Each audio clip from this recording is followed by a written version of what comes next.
I sat alone at my kitchen table, staring at 3 birthday cards arranged in a neat row. They were all store-bought, with generic messages and hasty signatures: Jennifer, Michael, and Diane. My 3 children, who had grown increasingly distant as they built their own lives in different cities. The timer on my oven beeped, reminding me that the birthday cake I'd baked for myself was ready. 65 years old today, and not one of my children had bothered to call. Their cards had arrived, dutifully on time, of course. They never forgot completely. That would make them feel too guilty. The last time Jennifer had visited was 4 months ago when she needed money for a down payment on her condo. Michael had called at Christmas, but only after I'd transferred funds to help with his divorce attorney. Diane, my youngest, occasionally dropped by, but those visits inevitably ended with discussions about her student loans or car payments. Somehow, over the years, I had become an ATM rather than a mother. Before we jump back in, tell us where you're tuning in from, and if this story touches you, make sure you're subscribed, because tomorrow, I've saved something extra special for you. I removed the cake from the oven, vanilla with chocolate frosting, my favorite. As I began to decorate it with unsteady hands, I caught my reflection in the kitchen window. Carol Wilson, retired high school English teacher, widow for 12 years, and mother to 3 children who seemed to remember her existence only when their bank accounts ran low. The woman in the reflection looked tired, her eyes holding a sadness that had deepened with each passing year. The idea had come to me 3 months ago, during one of my weekly lunches with my best friend Margaret. "They take you for granted," she'd said bluntly, stirring her coffee. "They won't appreciate what they have until it's gone." Her words had planted a seed, an outrageous, possibly cruel, but increasingly tempting plan. I finished frosting my cake and placed a single candle in the center. "Happy birthday to me," I whispered, then blew it out. Tomorrow, I would set my plan in motion. Tomorrow, I would teach my children the lesson I had failed to teach them during the previous decades of their lives. Tomorrow, Carol Wilson would die. I didn't literally plan to die, of course, but after consulting with my attorney Rebecca Thurman, a woman I'd taught in high school 30 years ago, and who now specialized in estate planning, I had devised something that would have much the same effect. Rebecca had been skeptical at first. "Let me get this straight, Mrs. Wilson. You want to fake your death, temporarily transfer your assets to a trust, and then watch how your children react when they discover they've been disinherited?" she asked during our private meeting in her downtown office. "Not exactly," I explained, smoothing the pleats of my skirt. "I want them to believe I've died, yes. But what happens next depends entirely on them. It's not about the money, Rebecca. It's about what they do when they think the money is gone." Rebecca had looked at me over her reading glasses, her expression a mixture of concern and intrigue. "This is highly unorthodox, and there are legal considerations. But if we structure it as a kind of trust exercise..." She paused, considering. "You're sure this is what you want?" I thought about Michael's last visit, how his eyes had barely met mine as he'd explained his financial troubles, about Jennifer's Christmas card with the hastily scribbled signature and no personal message, about Diane's phone calls that always seemed to coincide with her rent coming due. "I'm sure," I said firmly. "They need to learn that I'm more than my bank account. And I need to know if they're capable of learning that lesson before it's too late." 2 days after my birthday, the plan was set in motion. Margaret helped me move essential belongings to her lake house 30 miles outside of Pine Creek, where I'd lived for 40 years. My family doctor, aware of the broad strokes of my plan, provided a falsified medical report suggesting I had been experiencing heart problems, a condition I had deliberately not shared with my children.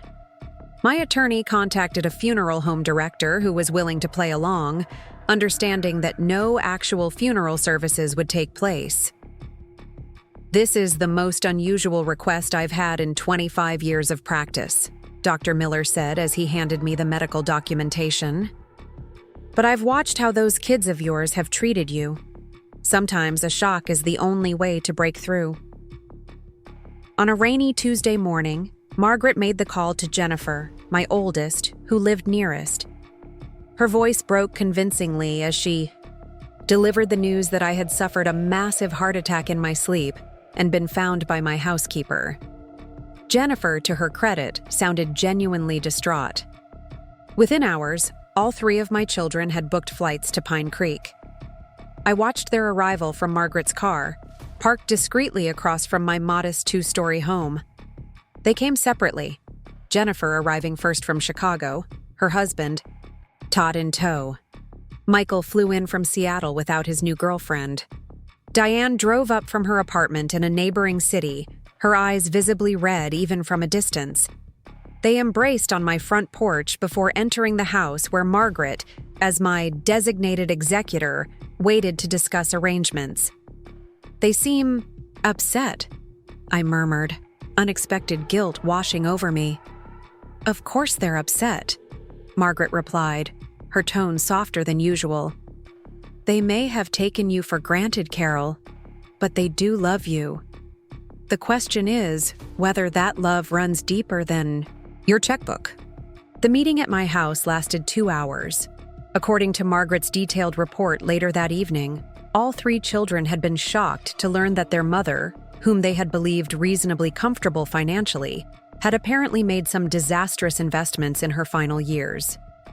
I had to tell them that between the reverse mortgage, the market crash affecting your retirement fund, and the loans you supposedly took out to help various community members, there's virtually nothing left, Margaret explained as we sat on her back deck overlooking Silver Lake.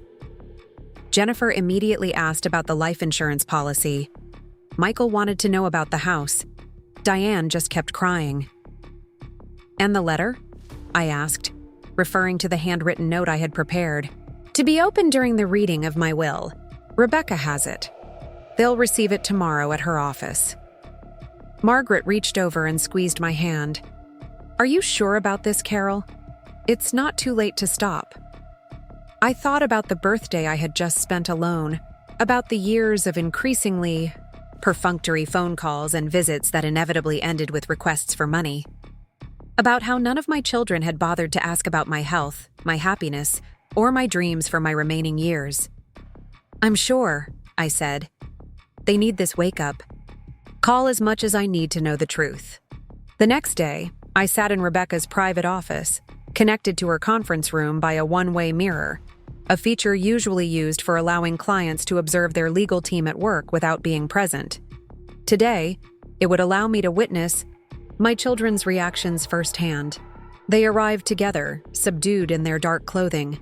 Jennifer, always the image of professional composure in her tailored black dress, repeatedly checked her phone. Michael, handsome like his father but with my eyes, sat stiffly in his chair, expression unreadable. Diane, the artistic one with her colorful scarf despite the somber occasion, looked genuinely devastated, tissues clutched in her hand. Rebecca entered precisely at 10 a.m., carrying a thin folder. "Thank you all for coming," she began formally. "Preparing and narrating this story took us a lot of time, so if you are enjoying it, subscribe to our channel. It means a lot to us. Now back to the story. As your mother's attorney, I'm here to execute her final wishes and discuss the disposition of her estate." "How bad is it?" Jennifer asked immediately. Margaret mentioned Mom had financial troubles. Rebecca opened the folder. "I'll be direct. Your mother's estate consists of her house, which has a reverse mortgage with very little equity remaining. Her savings account contains approximately $3,200. Her retirement fund was largely depleted. There are outstanding medical bills and the mortgage payments to consider." Michael leaned forward. "That can't be right. Mom was always careful with money. Dad left her well provided for." "People's circumstances change," Rebecca replied evenly, "especially over 12 years. What about her jewelry? Dad's watches? The antiques?" Jennifer pressed. All specifically bequeathed to local charities, Rebecca said. Mrs. Wilson was quite detailed in her will. Diane spoke for the first time, her voice small. So there's nothing? Mom left us nothing at all? Rebecca paused, then removed an envelope from the folder. She left you this letter, to be read together. My heart pounded as Michael took the envelope and opened it. He unfolded my familiar stationery and began to read my words aloud. My dear children, if you're reading this, then I've moved on to whatever comes next. I imagine you're surprised by the state of my finances. Life is full of unexpected turns, isn't it? But I didn't ask Rebecca to gather you here to discuss money. I wanted to ask you a question. When was the last time you visited me without needing something? When did you last call just to talk, not to request a loan or financial help? When did you last ask about my life, my happiness, my dreams? Michael's voice faltered. Jennifer sat perfectly still, her face paling. Diane covered her mouth with her hand. I gave you everything I could, not just financially, but all my love, time and hope. Somewhere along the way, I became an ATM rather than your mother. It broke my heart, but I let it happen because helping you made me feel needed. Now, I have one final lesson to teach you. The true value of family cannot be calculated in dollars. Whatever you thought you might inherit from me isn't what matters. What matters is what you inherited already. The values, the love, the examples I tried to set. By now, Michael was reading haltingly, his composure cracking. I challenge you to honor my memory, not by dividing whatever meager assets remain, but by becoming the people I raised you to be. Kind, thoughtful, and aware that the most precious inheritance is the love we share. Look around at what remains of my life and ask yourselves what really matters. That's my final gift to you. All my love, Mom. Silence filled the conference room. Through the one-way mirror, I watched my children's faces, hoping desperately to see something. Recognition, regret, understanding. Anything to suggest my extreme measure had been worthwhile. Diane was the first to break down completely, sobbing into her hands. She's right, she choked out between tears. I can't remember the last time I just sat with Mom without asking. For something. I kept telling myself I'd do better once I was financially stable, but I never got there. Jennifer remained composed, but her eyes had taken on a distant, haunted quality. I was so busy with my career, with proving myself. I thought sending money for Christmas and birthdays was enough. I thought... She trailed off, shaking her head. Michael stood abruptly and walked to the window, his back to the room. The last real conversation I had with Mom was when Dad died, he said quietly. 12 years ago. Everything since then has been superficial. Updates and requests. He turned, his face twisted with grief. We failed her. From my hidden vantage point. I pressed my hand against the glass, tears streaming down my face. Margaret, sitting beside me, squeezed my shoulder. They understand, she whispered. You've broken through. I hadn't anticipated the depth of my own emotional response. Watching my children confront the harsh reality I had constructed for them was like watching a part of myself die. The Carol Wilson they had known, patient, supportive, perpetually available, was gone. In her place was a woman who had finally found the courage to demand recognition beyond what her bank account could provide. What do we do now? Diane asked, breaking the silence that had fallen over the conference room. Jennifer, always the practical one, wiped her eyes and straightened her posture. We need to go through Mom's house, figure out what to do with everything, decide if we're selling it. Selling it? Diane looked horrified. That's our home. It's a house with a reverse mortgage and almost no equity, Jennifer replied, her tone gentler than usual. We need to be practical.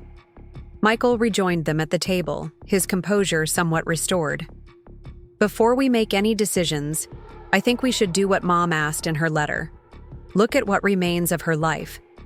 Really look for once. Rebecca, who had been sitting quietly, nodded. I think that's wise. Take some time with her belongings before making any decisions.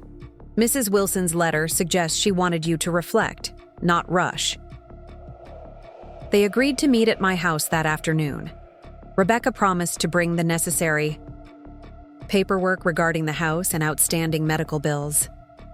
As they filed out, I noticed something unexpected. Michael put his arm around Diane's shoulders, comforting her. Jennifer held the door open for them both. Small gestures of family connection I hadn't seen in years. Phase 1 complete, Margaret said after they had gone. How do you feel? I couldn't find the words to describe the tumult of emotions, the guilt, the vindication, the sorrow, the hope. Like I've done something terrible and necessary, I finally managed. What happens now? Now we wait, Rebecca said, joining us in the private office. See what they do with the information they have. I spent the remainder of the day at Margaret's lake house, alternating between bouts of crushing guilt and moments of resolute conviction. My plan had hinged on the hope that, faced with my death and the absence of an inheritance, my children would reconnect with what truly mattered. But watching their grief, however self-reproachful, was harder than I had anticipated. Margaret kept me updated through discreet phone calls with her housekeeper, who reported that all 3 children had spent hours at my house, going through rooms together rather than dividing and conquering as I might have expected. They had ordered pizza for dinner and were still there well into the evening. The following morning, I couldn't resist driving back to town with Margaret. We parked down the street from my house, close enough to observe, but not so close as to risk being recognized. All 3 cars were still in the driveway. They stayed overnight, I murmured, surprised. My house had 4 bedrooms, mine, the 3 that had belonged to each of them growing up, and which I had maintained over the years despite how rarely they visited. The fact that they had chosen to sleep in their childhood beds rather than at hotels struck me as significant. As we watched, the front door opened. Michael emerged carrying a box, which he loaded into his car. Then Diane appeared with garbage bags full of what looked like clothing. Jennifer followed with another box. They worked methodically, making trips back and forth from the house to their vehicles. Not arguing, not dividing things up separately, but working together. They're clearing out the house, Margaret observed. But how are they deciding who gets what? I wondered aloud. In my darker moments planning this scheme, I had imagined them squabbling over my possessions, revealing the materialistic priorities I feared they had developed. We returned to Margaret's lake house, and I tried to distract myself with puzzles and television. But my mind kept returning to my children. What were they finding as they went through my belongings? What were they learning about me and about themselves? 3 days passed this way, with Margaret providing updates from her sources in town. The children had donated most of my clothing to a women's shelter. They had contacted my friends from the book club and teaching days, gathering stories about my life after their father died. They had found my journals, deliberately left in my bedside table, and spent an evening reading entries aloud to each other. Apparently, there were a lot of tears, Margaret reported after speaking with her housekeeper, who had heard from my next-door neighbor. And not just from Diane. On the 4th day after the will reading, Rebecca called. They've made an appointment to see me tomorrow, she said. All 3 of them together. They said they have a proposal. What kind of proposal? I asked, immediately suspicious. They wouldn't say over the phone. But Carol, I think you should be there. Hidden, of course, but present. I agreed, curiosity overcoming my hesitation. The next morning found me once again in Rebecca's private office, peering through the one-way mirror as my children filed in. They looked different somehow, more unified perhaps. There was a sense of purpose about them that hadn't been present at the will reading. "Thank you for meeting with us," Jennifer began after preliminaries were exchanged. "We've spent the past few days going through our mother's house and belongings, and we've come to some decisions we'd like to discuss with you." Rebecca nodded encouragingly. "Of course." "First," Jennifer continued, "we want to keep the house in the family. This stunned me. With the reverse mortgage and limited equity, keeping the house made little financial sense. We've researched the outstanding balance on the reverse mortgage," Michael added. "Between the three of us, we can pay it off and maintain the property." "May I ask why?" Rebecca inquired, though I suspected she knew the answer. Diane spoke up, her voice stronger than I had heard it in years. "Because it's not just a house. It's where we grew up. It's where Mom lived. It matters." Jennifer nodded. "We've been reading Mom's journals. She loved that house. She wrote about sitting in the garden in the evenings, about the memories in every room. We never knew because we never asked. But now," she trailed off. "Now we understand what we should have seen years ago," Michael finished. "Mom wasn't just existing between our visits. She had a full life, friends, interests. That house was central to her happiness." "I see," Rebecca said carefully. "That's certainly doable, though there are financial considerations." "We've worked it out," Jennifer said, sliding a document across the table. "A 3-way split of all expenses. We'll convert the house into a shared family property. Each of us will have specific weeks throughout the year when we can use it, and we'll gather there for holidays and significant events." From my hiding place, I felt tears welling up. This was more than I had dared to hope for. "There's something else," Michael said. "We found Mom's appointment book and calendar. Do you know what we discovered? She volunteered at the literacy center 3 days a week. She taught English to immigrants at the community college on Thursdays. She was part of a grief support group that helped people who lost spouses." He shook his head in disbelief. "She was living this incredible, giving life while we were treating her like a financial resource." "We want to honor that," Diane added. "We're establishing a scholarship in her name at the community college. It's small to start. We're each contributing what we can. But it will help other teachers continue their education. Mom always talked about how important lifelong learning was." I pressed my hand against my mouth to stifle a sob. Margaret beside me handed me a tissue. "That's a lovely tribute," Rebecca said, and I could hear the genuine approval in her voice. "We also found something confusing," Jennifer said, her tone shifting. "Mom's financial records don't match what you told us. According to her files, her retirement account should have had considerably more money, and there's no evidence of the loans you mentioned she made to community members." Rebecca maintained her professional composure, but I could see her formulating a response. This was an unexpected complication. In crafting our deception, we had created a financial history that didn't align with the actual records my children would find in my home office. "Additionally," Michael added, "we spoke with her doctor yesterday. He seemed surprised when we mentioned heart problems. Said Mom had just had a checkup 3 months ago and was in excellent health for her age." My stomach dropped. I hadn't anticipated them investigating so thoroughly. The plan had been for them to focus on the emotional aspects of my death, not to conduct a detailed examination of the circumstances. "There are also no death certificates on file with the county," Diane said quietly. We checked. Through the mirror, I watched Rebecca carefully. She was an excellent attorney, but I hadn't prepared her for this level of inquiry. She had agreed to help with my unconventional plan because she believed in its purpose, but I had put her in a professionally compromising position. "I think," Rebecca said slowly, "that this conversation has reached a point where I need to consult with another party." Michael leaned forward, eyes narrowing. "What other party?" Rebecca stood. "If you'll excuse me for a moment." She left. the conference room and joined me in the private office, closing the door behind her. "They know," she said without preamble. "Or at least they strongly suspect. They've been investigating, not just grieving." Margaret looked alarmed.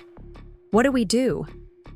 I took a deep breath, smoothing my skirt with suddenly trembling hands. "We tell them the truth, now before they discover it themselves." Rebecca nodded. "That would be best. The legal implications of continuing this deception could become serious." "Will you get in trouble?" I asked, suddenly concerned about the position I'd put her in. "Let me worry about the professional ethics," she said with a grim smile. "Right. Now you need to focus on your children. They're going to be shocked, then angry. Very angry." I nodded, gathering my courage. "I'm ready." When Rebecca returned to the conference room, my children were huddled together, whispering intently. They fell silent as she entered. "Is Mom alive?" Diane asked bluntly, before Rebecca could speak. Rebecca, ever the professional, didn't flinch. "I believe this question would be better answered by someone else." She walked to the connecting door and opened it. I stood in the doorway, my heart hammering so hard I thought it might truly give out.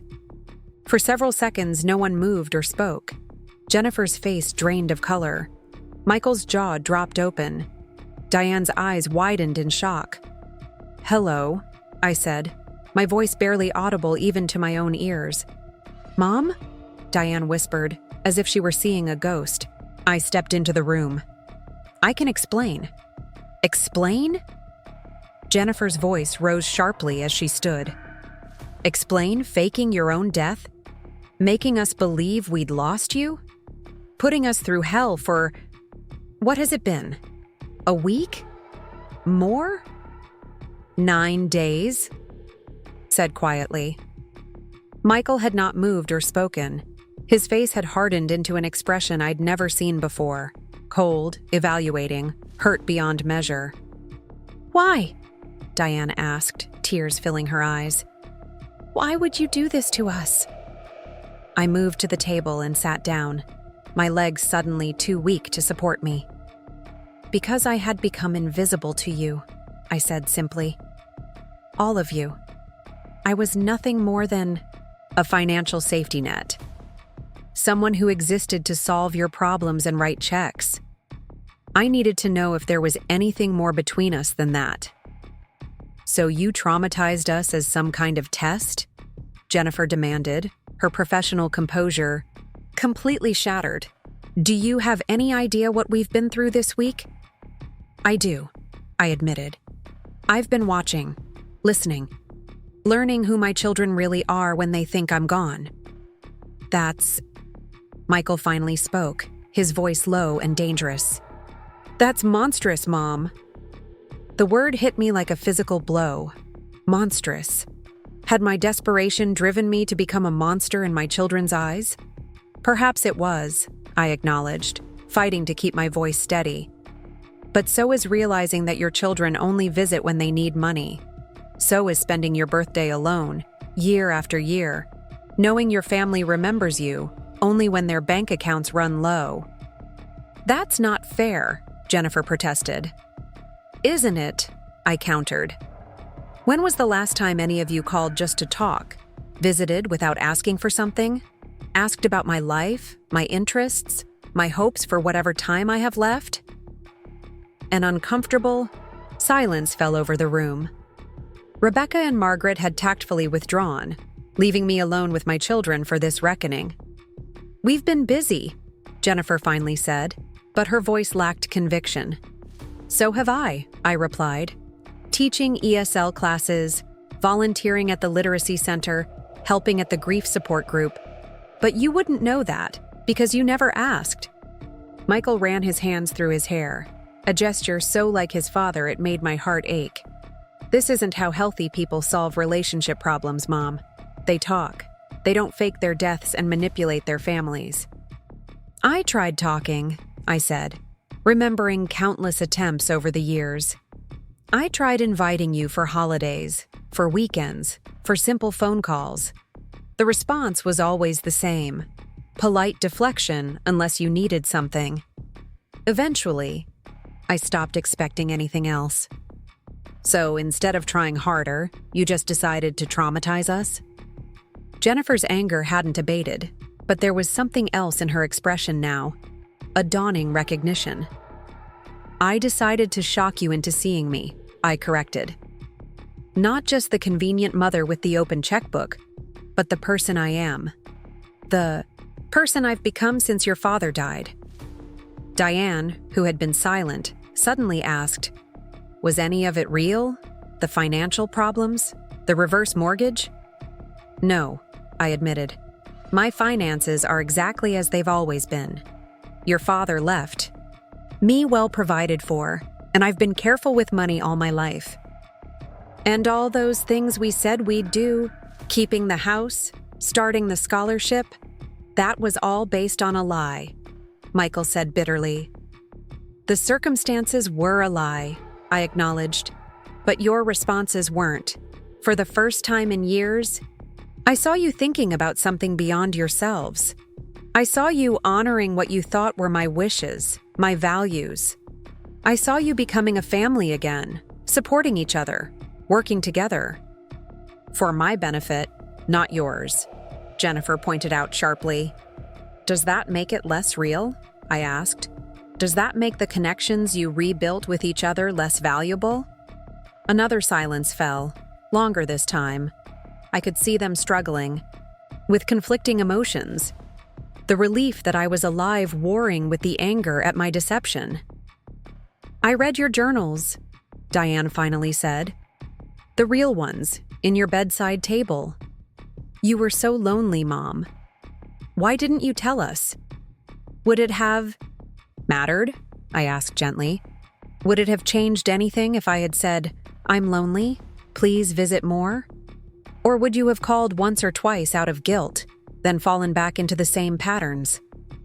No one answered, which was answer enough. "I'm sorry for the pain I caused," I said, meaning it deeply. "Truly sorry. But I'm not sorry for what it revealed, both about how far we had drifted apart and about the potential for something better." Michael stood abruptly. "I need some air," he said, and walked out without another word. Jennifer watched him go, then turned back to me, her expression still hard. "What happens now?" she asked. "That depends on all of us," I replied. "The truth is out. My death is revealed as the desperate measure it was. The question is whether we can build something real from the ashes of this deception." Jennifer gathered her purse and stood. "I don't know, Mom. I honestly don't know if I can forgive this." She paused at the door. "I'm glad you're not dead, but right now, I'm not sure I want you in my life either." She left, following Michael's path. Only Diane remained, her eyes red-rimmed but dry now. "They'll come around," she said, though whether she was trying to convince me or herself wasn't clear. "They're hurt and angry, but they'll come around." "Will you?"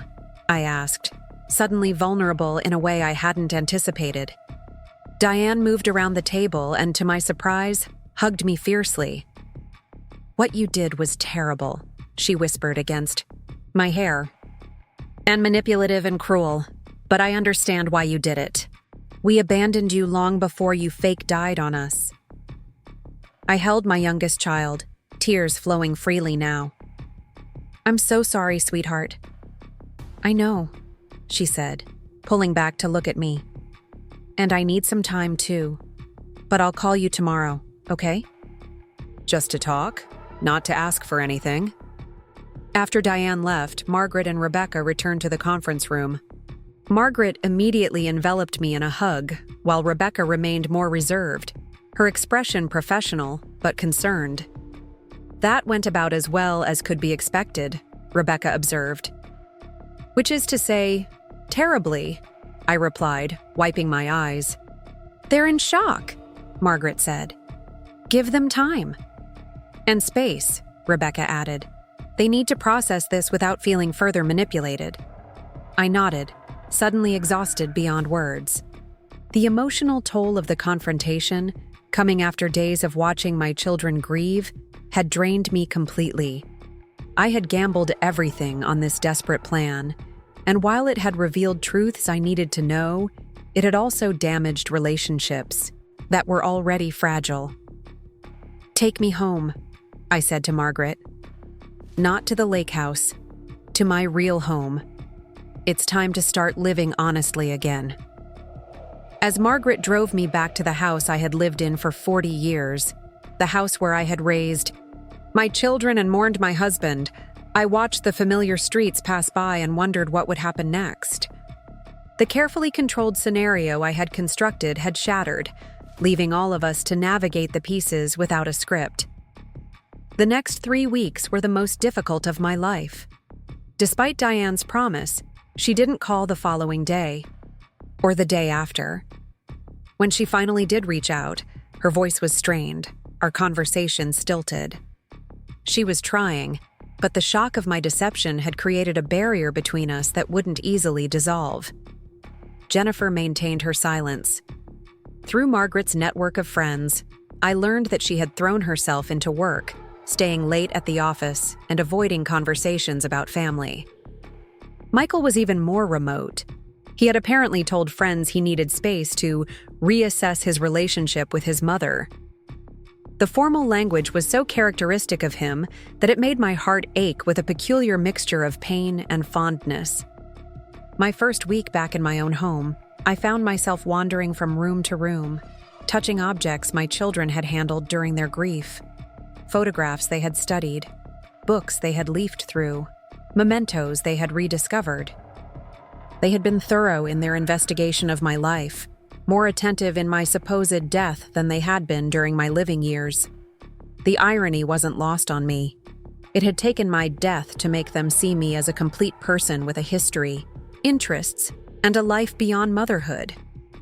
Now that they knew I wasn't dead, would that awareness fade? Would they retreat back into their self-absorbed lives, visiting only when they needed money? The scholarship they had planned to establish, in my name particularly, haunted me. It had been such a perfect tribute, honoring my teaching career, my belief in education, my desire to help others. Would that idea be abandoned now that they knew my death had been a deception? I resumed my volunteer work at the Literacy Center, finding solace in helping others navigate the complexities of English grammar and pronunciation. My Somali refugee family, a grandmother, mother, and 3 children, welcomed me back with genuine warmth, unaware of the personal drama unfolding in my life. Teaching them gave me purpose during days that might otherwise have been consumed by regret and uncertainty. My book club friends were more circumspect. The story Margaret and I had constructed, about medical misdiagnosis and hospital errors, raised eyebrows but went largely unchallenged. People wanted to believe it, I realized. The alternative, that a respectable retired teacher would fake her own death to teach her children a lesson, was simply too outlandish to consider. "How are you really doing?" Elaine asked during our first meeting after my return. She had been my closest friend in the group, the one person besides Margaret who might have seen through the fiction. "Surviving," I answered honestly. "One day at a time." She nodded, not pressing further. That was Elaine's gift, knowing when to probe and when to allow silence. "They'll come around," she said, echoing Diane's words.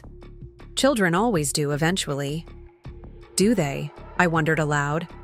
Or do we just tell ourselves that because the alternative is too painful to contemplate? Elaine smiled sadly. A bit of both, perhaps. On the 1-month anniversary of my death, I received an unexpected delivery, a large envelope from Jennifer's office. Inside was a formal document detailing the establishment of the Carol Wilson Educational Scholarship at Pine Creek Community College. It was official, complete with bylaws, funding commitments from all 3 of my children, and an application process for aspiring teachers seeking continuing education. They had done it. Despite knowing I wasn't dead, despite their anger and sense of betrayal, they had followed through on their plan to honor my teaching legacy. Attached was a brief note in Jennifer's precise handwriting. This shouldn't have. Taken your death to happen. I'm still angry, but I'm trying to understand. It wasn't forgiveness, but it was acknowledgement. Recognition that my desperate act had come from genuine pain, not malice. I sat at my kitchen table, the same table where I had spent my 65th birthday alone a month earlier, and cried. Not from sadness this time, but from a complex mixture of relief, hope, and lingering grief for what had been lost.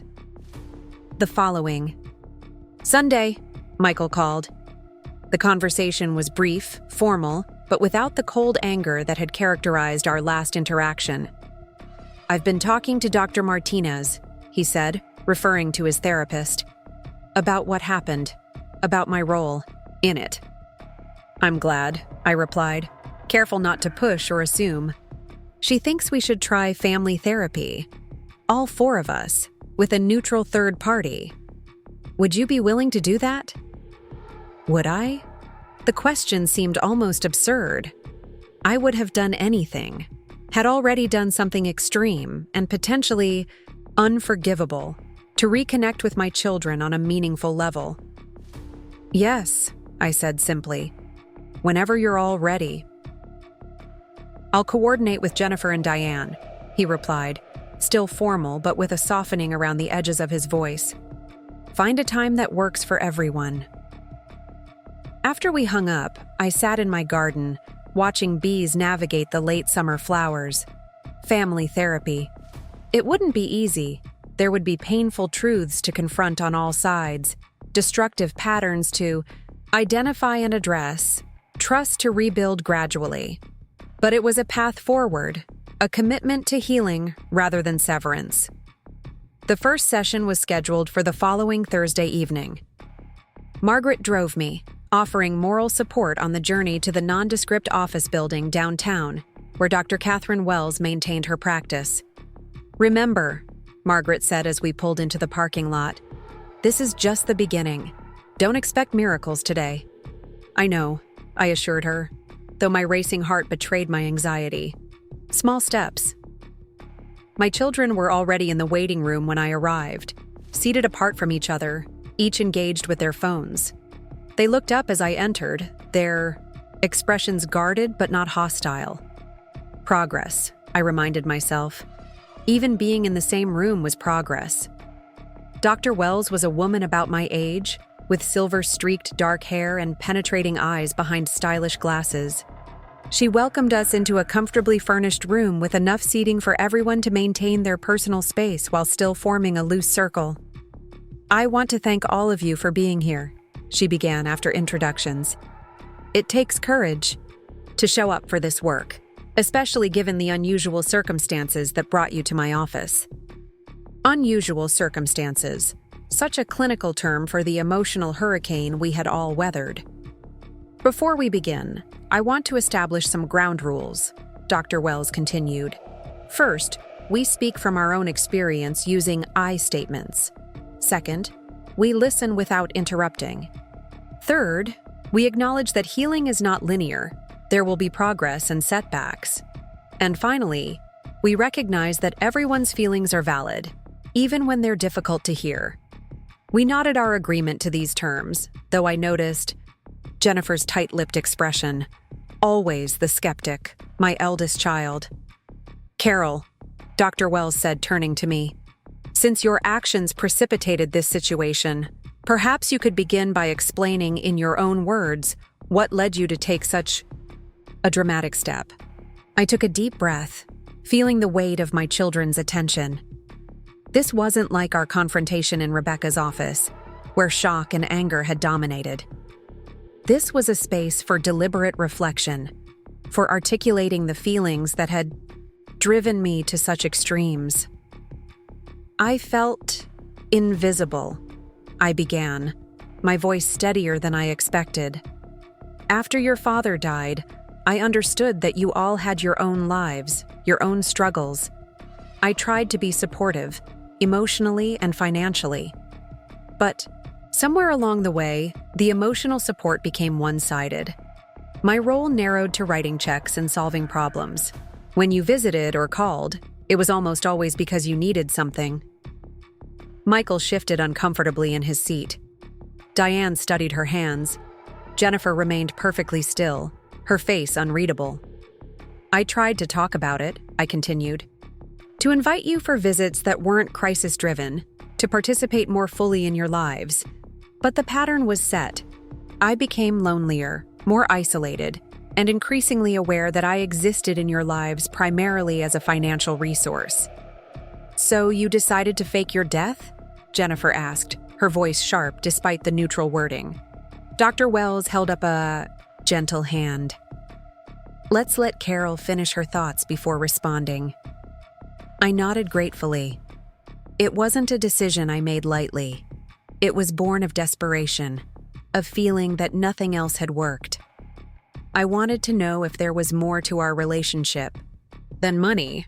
If I was gone, and the money was gone, would you still care about who I had been? What I had valued? The life I had lived? I paused, feeling tears threaten. The answer was yes. You did care. You honored what you thought were my wishes. You created a scholarship, planned to keep the house in the family, supported each other through grief. You became the people I always knew you could be, thoughtful, connected, engaged with something beyond your immediate needs. At what cost? Michael asked quietly, breaking his silence. The trauma of believing our mother had died? That's a fair question, Dr. Wells interjected. Carol, how do you reconcile the positive outcomes with the means you use to achieve them? I looked directly at Michael, then at each of my children in turn. I can't fully reconcile it, I admitted. What I did was extreme, manipulative, potentially traumatic. I understand your anger and sense of betrayal. All I can say is that I was drowning in loneliness, in the feeling that I had become nothing more than a checkbook to my own children. I couldn't find another way to break through. You could have tried harder to talk to us, Jennifer insisted. Perhaps, I conceded. But would you have truly heard me? Or would you have assured me you'd do better, then fallen back into the same patterns once the guilt faded? No one answered immediately. Dr. Wells allowed the silence to stretch, giving space for reflection. I think what your mother is asking, she finally said, is whether you believe you would have been receptive to a direct conversation about these issues, given the patterns that had developed over years. Diane was the first to respond, her voice soft but steady. Probably not. I was always so consumed with my own problems, student loans, career uncertainty, relationship issues. When I called Mom, it was to unload or to ask for help. I don't think I would have really heard her if she'd tried to talk about her loneliness. Jennifer's professional facade cracked slightly. I've been thinking about this a lot, she admitted. About how I scheduled calls with Mom the way I scheduled business meetings. Efficient, task-oriented, focused on outcomes rather than connection. Even when she tried to talk about her life, I redirected the conversation to whatever I needed. At the moment, Michael remained silent, his expression troubled. Dr. Wells noticed his reticence. Michael, what are your thoughts? He sighed deeply. I'm still angry, he said bluntly. What Mom did was extreme and manipulative, but he hesitated, struggling with the admission. I've been looking at my call history. In the past year, I called Mom exactly 7 times. Each call was when I needed financial help or practical advice. Not once did I call just to check in, to see how she was doing, to share something good in my life. The honesty in the room was palpable. Dr. Wells nodded encouragingly. This is excellent self-reflection. Now I'd like each of you to share how you felt when you believed your mother had died. Not just your immediate reaction, but what you discovered about your relationship during those 9 days. Jennifer went first, her corporate composure giving way to genuine emotion.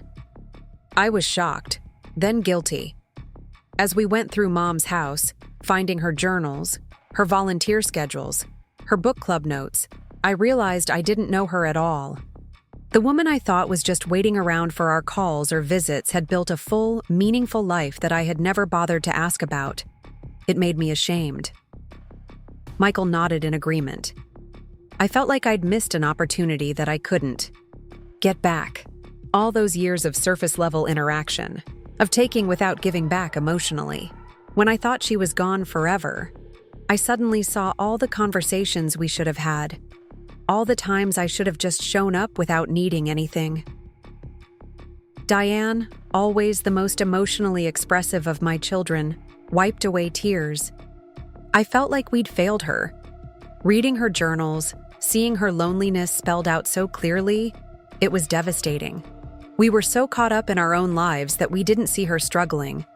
Or maybe we did see it and chose to ignore it because acknowledging it would have required us to change, to give more of ourselves. Their words washed over me like a healing balm. They had seen me in my absence. They had recognized the chasm that had grown between us, the one-sided nature of our relationship. The revelation had cost them pain, and me as well, but it had broken through years of established patterns. "And how do you feel now?" Dr. Wells asked them. "Knowing that your mother is alive, but that she felt compelled to take such extreme measures?" "Relieved but angry," Jennifer said immediately. "Grateful she's not dead but violated by the manipulation." "Confused," Michael added. "Part of me understands her desperation. Another part feels like basic trust has been broken." "Sad," Diane said simply. "Sad that it came to this. Sad that we couldn't see what was happening until it was too late, or seemed to be." Dr. Wells turned to me. "Carol, how does it feel to hear these reflections?" I considered the question carefully. "Bittersweet," I finally answered. "I'm deeply sorry for the pain I caused. But I'm also grateful for the clarity that's emerged, painful as it has been for everyone. We're talking about things we've avoided for years. Really talking. Really listening."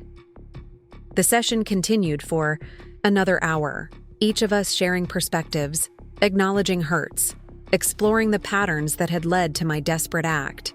By the end, we were emotionally exhausted, but had established a foundation for moving forward. Weekly family therapy sessions, supplemented by individual counseling for each of us, and a commitment to rebuilding relationships based on mutual respect rather than financial dependency. As we prepared to leave, Dr. Wells offered a final observation. "What happened here was extreme," she acknowledged, "but families sometimes need disruption to break entrenched patterns. The question now is not whether Carol's actions were justified. We can acknowledge they caused harm while understanding the desperation behind them. The question is what you build from here, with this new awareness." In the parking lot, we stood awkwardly, uncertain how to end this intense encounter. Diane, as always, broke the tension by stepping forward to hug me. "I'm still processing," she said quietly. "But I love you, Mom. That hasn't changed." Jennifer didn't offer physical affection, but her expression had softened. "I'll call you tomorrow," she said, "just to talk." The emphasis on "just to talk" was deliberate, an acknowledgement of the very issue that had driven me to such extremes. Michael remained the most reserved, but even he made a small concession. "We're still having dinner at Diane's next week, right? The one we planned before." He trailed off, not wanting to directly reference my resurrection. "I'd like that," I said carefully, not wanting to assume too much. As Margaret drove me home, I felt lighter than I had in weeks. Not because everything was resolved, far from it, but because we had begun the hard work of honest communication. My children had acknowledged their roles in the breakdown of our relationship, just as I had acknowledged the extreme nature of my response. "Well?" Margaret asked as we pulled into my driveway. "It's a start," I said, watching the sunset paint my garden in golden light. "A painful, honest start." The weeks that followed brought gradual, sometimes halting progress. True to her word, Jennifer called the next day, and our conversation, while still somewhat guarded, touched on her work, her marriage, and her reflections from therapy. No requests for money, no practical problems to solve. Just two adults, sharing their lives. Michael remained the most distant, processing his feelings through individual therapy before bringing them to our family sessions.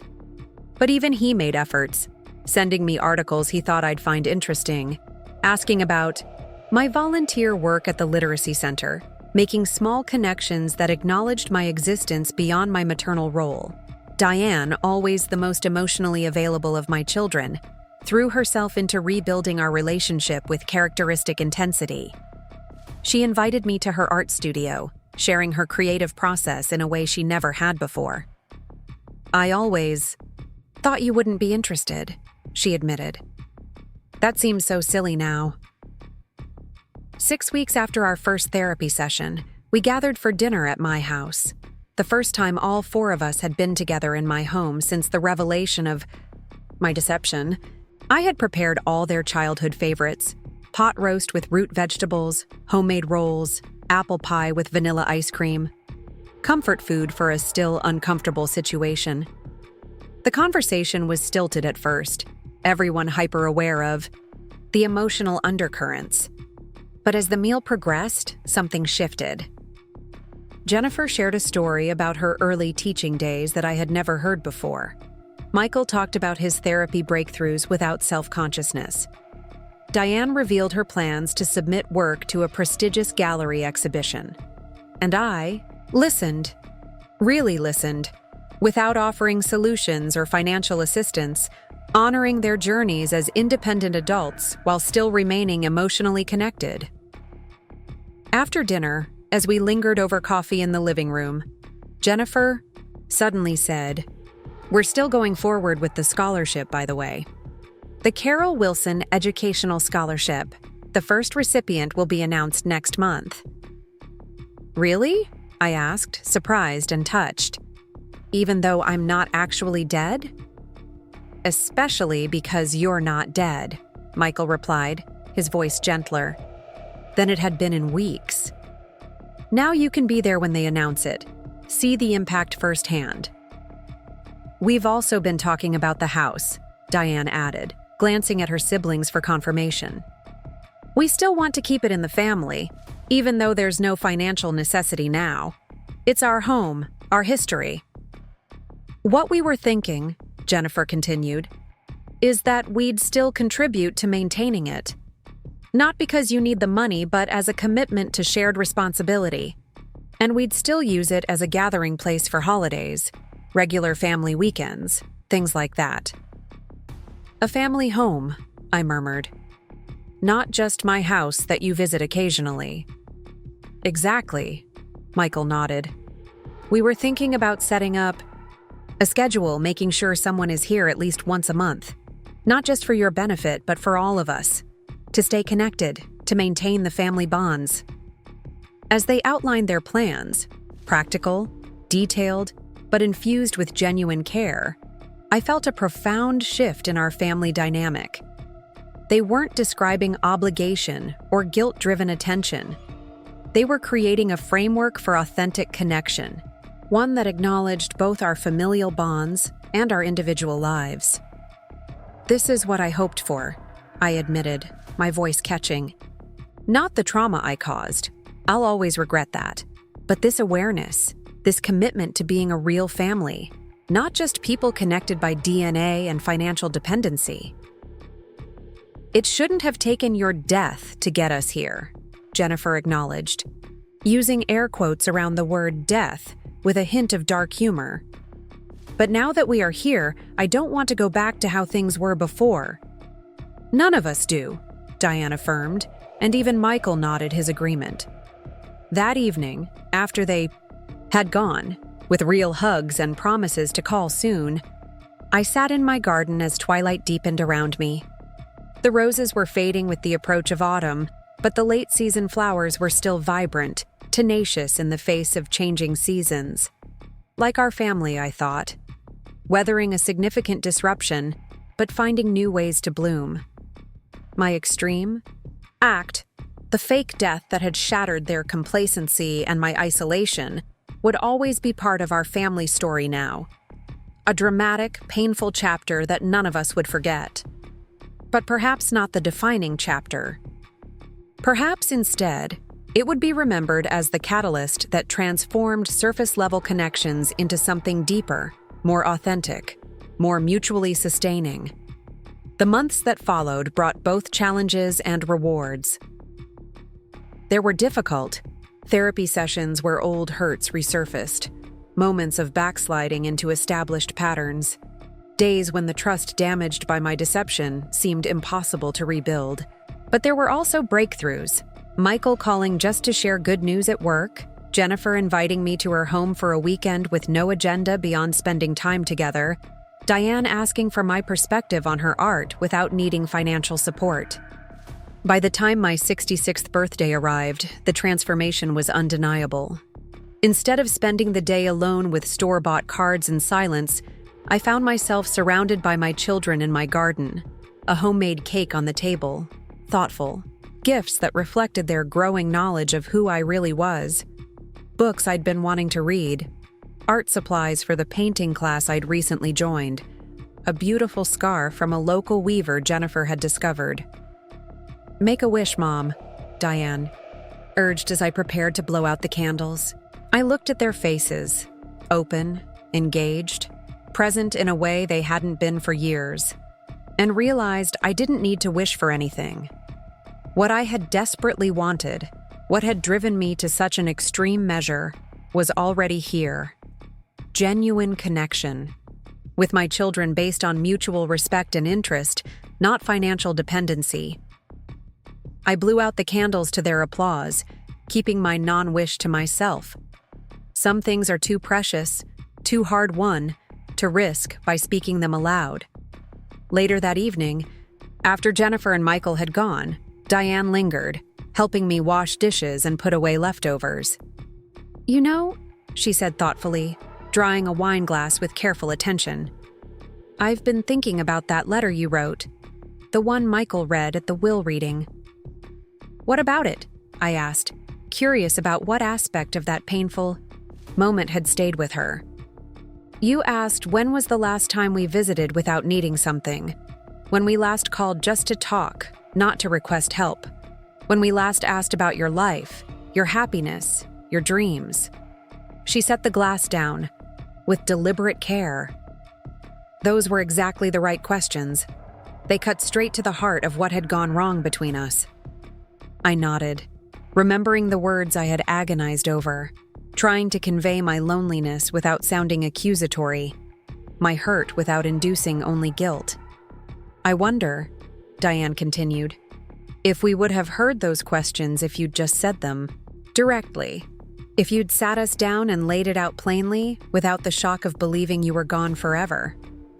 It was the question that had haunted me throughout this process, the justification I had clung to during moments of crushing guilt about the pain I had caused. Would direct communication have been enough? Or had our patterns become so entrenched that only something dramatic could break through?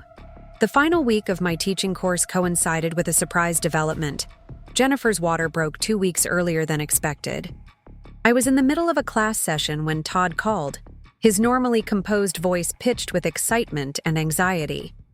"It's happening," he announced without preamble. "We're headed to the hospital now. I'll be there as soon as I can," I promised, already mentally calculating how quickly I could wrap up class and make the 30-minute drive to the hospital. But before I could begin making apologies to my students, Todd surprised me. "Jennifer says to finish your class," he said. "First babies typically take their time, and she's being monitored. She doesn't want you to rush or leave your students hanging on their final project presentations." In that moment, I felt a surge of emotion so powerful it momentarily robbed me of speech. My daughter, in the early stages of labor with her first child, was thinking about my commitments, my responsibilities to others. The consideration she showed wasn't grudging or performative. It was a genuine recognition of my separate personhood, my obligations beyond family. "Tell her I love her," I managed finally. "I'll finish class and come straight there." As I turned back to face my classroom of senior students, their expressions showed they had gathered the nature of the call. Mrs. Henderson, a grandmother of 5, beamed at me. "Go on, dear," she urged. "We can finish sharing our pieces without you." I hesitated, torn between responsibilities. "Jennifer says to finish the class." "And that's very considerate of her," Mr. Abernathy replied, his weathered face kind beneath his veteran's cap. "But some moments shouldn't be missed. We've all learned enough from you to carry on." Looking at these elders, people who understood the value of time, of presence, of moments that couldn't be recaptured, I felt a clarity I hadn't expected. "You're right," I said, gathering my things. "Class dismissed. Your final projects were extraordinary, and it's been my privilege to guide you through this journey." As they applauded, for me, for the class, for the imminent arrival of my grandchild, I felt a sense of rightness settle over me. The old Carol might have forced herself to complete the class out of a rigid sense of duty, missing precious hours of her daughter's labor. The new Carol understood that sometimes showing up for family wasn't obligation. It was choice, privilege, joy. I arrived at the hospital to find Jennifer already in active labor, the contractions coming faster than expected for a first delivery. When I entered the birthing suite, her face, flushed with effort, hair dampened with sweat, broke into a relieved smile. "You didn't finish class," she observed between controlled breaths. "Some things matter more," I replied simply, moving to her side and taking her hand. "I'm glad you're here," she admitted, vulnerability shining through her usual composure. "I'm a little scared." In all our years, I couldn't remember Jennifer ever admitting fear to me. She had always been my stoic child, determined to handle everything herself, reluctant to show weakness. This honest confession felt like a gift, trust offered in a moment of profound vulnerability. "I was terrified when I had you," I told her, stroking back her hair. "But the moment they placed you in my arms, everything changed. The fear didn't matter anymore." She nodded, then grimaced as another contraction seized her. "Tell me about when I was born. Distract me." So I did, holding her hand through contractions, sharing stories of her own birth that I'd never had occasion to tell before. Todd supported her from the other side, a steadying presence despite his own barely concealed anxiety. The three of us formed a circle of connection, working together through Jennifer's increasingly rapid labor. Thomas James Wilson arrived just before sunset, entering the world with a powerful cry that made the midwife laugh. "Strong lungs on this one," she observed, placing the red-faced, squirming infant on Jennifer's chest. The transformation on my daughter's face was immediate and profound. Wonder, love, fierce protectiveness all washing over her as she gazed down at her son. "Hello," she whispered, touching his cheek with trembling fingers. "I've been waiting. For you." Todd, tears streaming unabashedly down his face, leaned in to embrace them both. "He's perfect," he murmured, his usual reserve completely dissolved in the face of this new life. I stood slightly back, giving them their first moments as a family, witnessing the miracle that never grows commonplace no matter how many times one experiences it. The cycle of life continuing, generations overlapping, love expanding to encompass new members. When Jennifer finally looked up at me, her expression held something I hadn't seen before. A new understanding, a recognition of shared experience across generations. "Mom," she said softly, "I get it now. Everything changes, doesn't it?" I nodded, knowing exactly what she meant. The shift in perspective that comes with holding your child for the first time, the reordering of priorities, the sudden comprehension of your own parents' love for you. "Would you like to hold your grandson?" she asked, carefully lifting Thomas toward me. As I took him in my arms, this tiny being who connected past and future, who bridged generations with his very existence, I felt a completion of the circle that had begun with my desperate act months earlier. My death had shocked my children into seeing me. Jennifer's motherhood had opened her to truly understanding me. "Welcome to the world, Thomas," I whispered against his downy head. "You have a remarkable mother." Jennifer's eyes met mine, bright with tears and new awareness. "Learned from the best," she said, even if it took me far too long to realize it. The days following Thomas's birth brought a different kind of healing to our family. Not the structured, intentional reconciliation of therapy sessions, but the organic reconnection that happens when people share profound experiences. Michael flew in from across the country, arriving at the hospital with an elegant wooden music box he had spent months crafting by hand. Diane temporarily moved into Jennifer and Todd's guest room, cooking meals, helping with night feedings, creating watercolor sketches of the baby's sleeping face. I found myself in a role I had never anticipated, not just grandmother, but family historian and wisdom keeper. As I held Thomas during quiet afternoons while Jennifer napped, I told him stories about his mother as a child, about his grandfather whom he would never meet, about the family heritage he had been born into. "Your mom was determined from the moment she arrived," I murmured to him one day as he gazed at me with serious eyes so like Jennifer's. "Knew exactly what she wanted and how to get it. You might inherit some of that strong will." "God help us if he does," Jennifer said from the doorway, looking more rested than she had in days. She joined us on the nursery glider, watching as Thomas gripped my finger with surprising strength. Was I really that stubborn? "Worse," I said with a smile. "But it served you well in the long run. That determination got you through law school, built your career, helped you navigate challenges that would have defeated someone with less backbone." Jennifer considered this, stroking Thomas's tiny foot absently. "I never realized how much you saw me, my personality, my strengths. I always thought you and Dad were just focused on my achievements, my external successes." "We saw all of you," I assured her. "Sometimes we didn't know how to express it, but we always saw the remarkable person you were becoming." This conversation, connecting her to her own history, recognizing the continuity between her childhood self and the mother she had become, was another thread rewoven in the fabric of our relationship. The kind of exchange we should have had years ago, but had missed in the surface-level interactions that had characterized our relationship before my death. 3 weeks after Thomas's birth, an unexpected visitor arrived at Jennifer's door during one of my regular afternoons with the baby.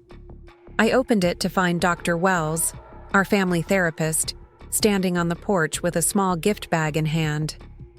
"I hope I'm not intruding," she said warmly. "Jennifer invited me to meet the newest addition to your family." "Of course, come in," I welcomed her, surprised but pleased by this development. I hadn't realized Jennifer had maintained contact with Dr. Wells outside our formal family sessions. Over tea in the living room, watching Dr. Wells expertly hold Thomas while chatting with Jennifer about adjusting to motherhood, I had a sudden insight into another dimension of our family's healing. The expertise Dr. Wells had brought to our reconciliation process wasn't limited to addressing the immediate crisis of my deception. It had provided tools for building healthier connections moving forward. Jennifer confirmed this after Dr. Wells departed.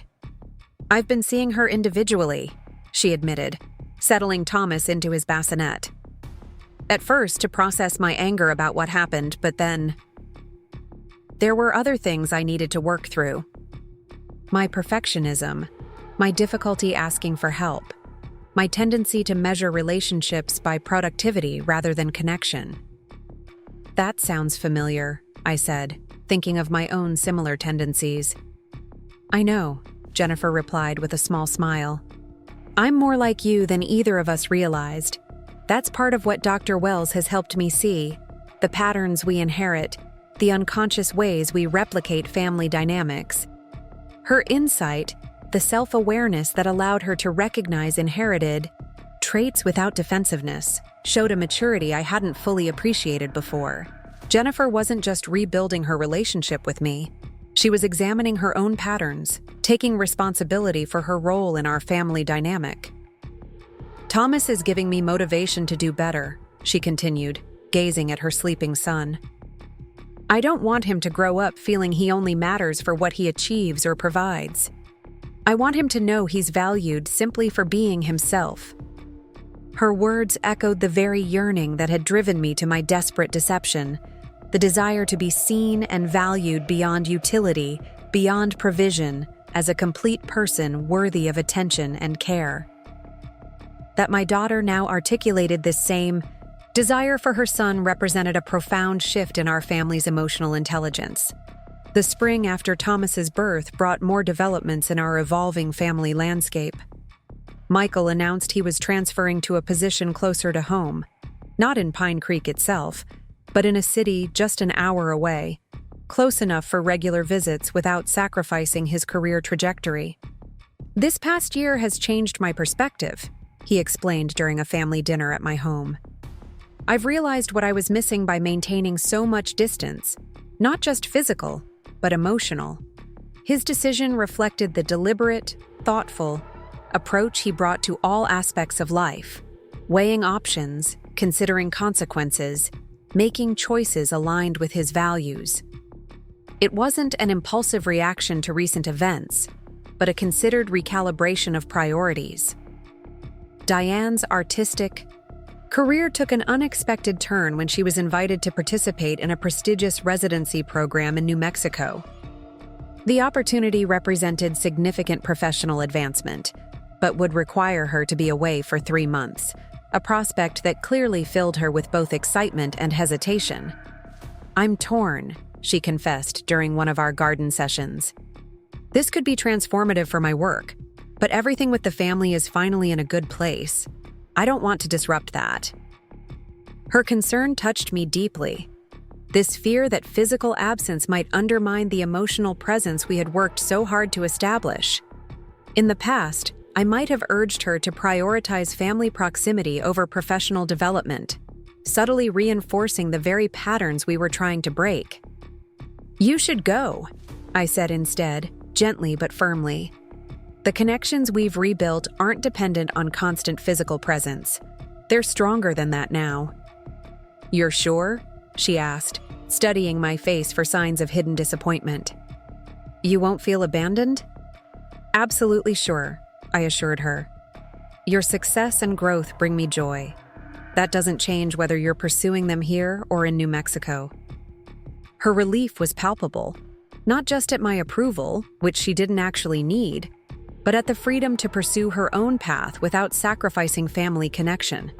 Our healing had created space for both closeness and autonomy, the balance that healthy relationships require. As summer approached, Jennifer prepared to return to work after her maternity leave.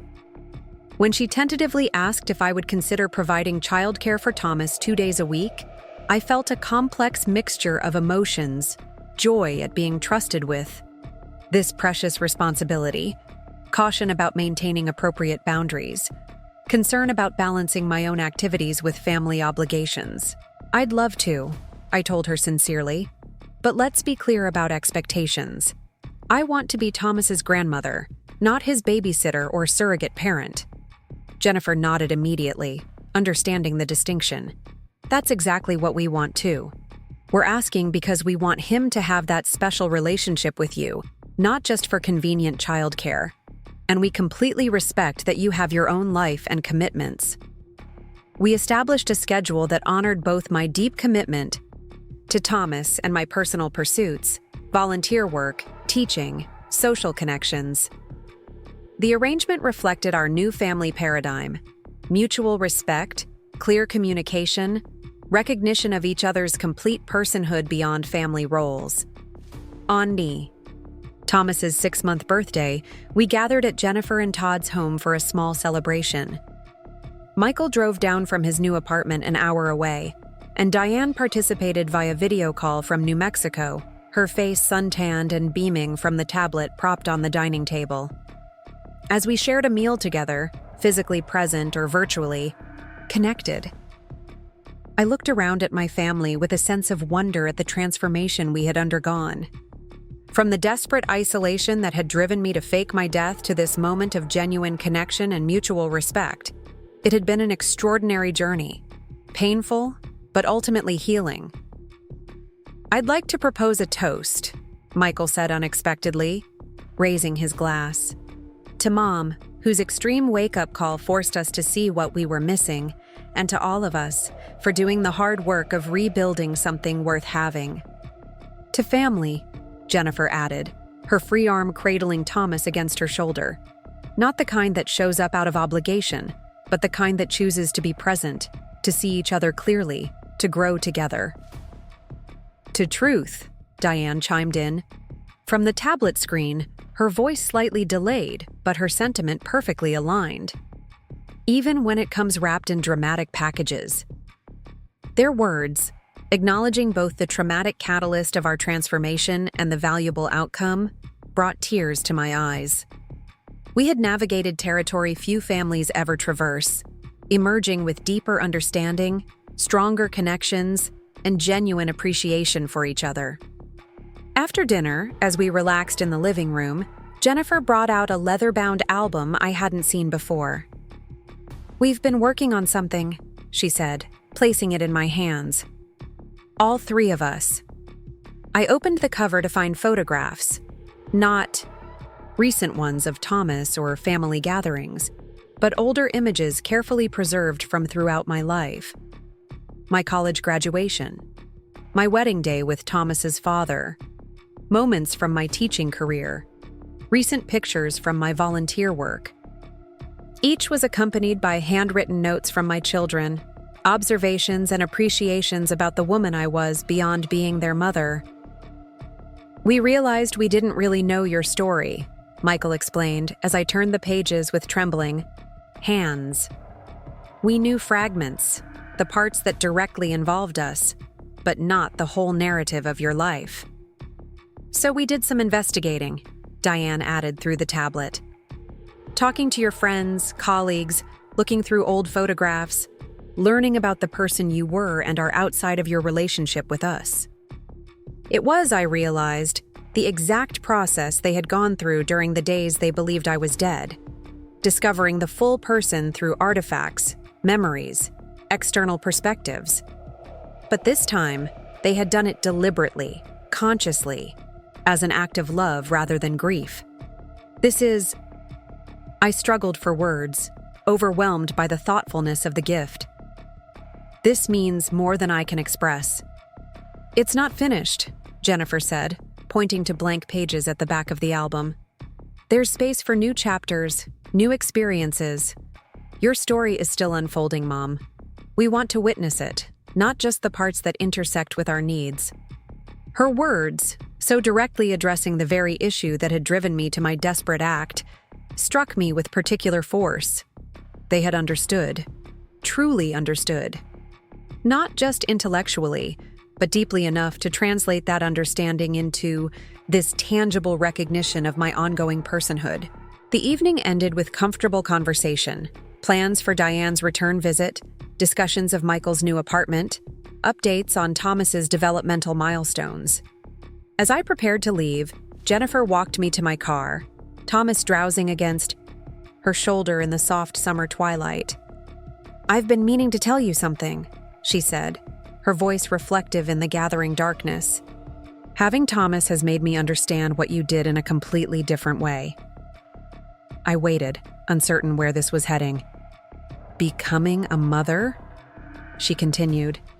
"It's made me realize what it means to pour yourself into another person, to give and rarely get acknowledgement in return, to become invisible as an individual because your role overshadows your personhood." Her insight, born from her new experience of motherhood, touched something profound within me.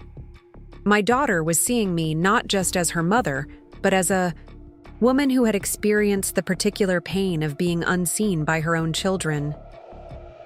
"I hope he never makes you feel that way," I said softly, reaching out to stroke Thomas's sleeping head.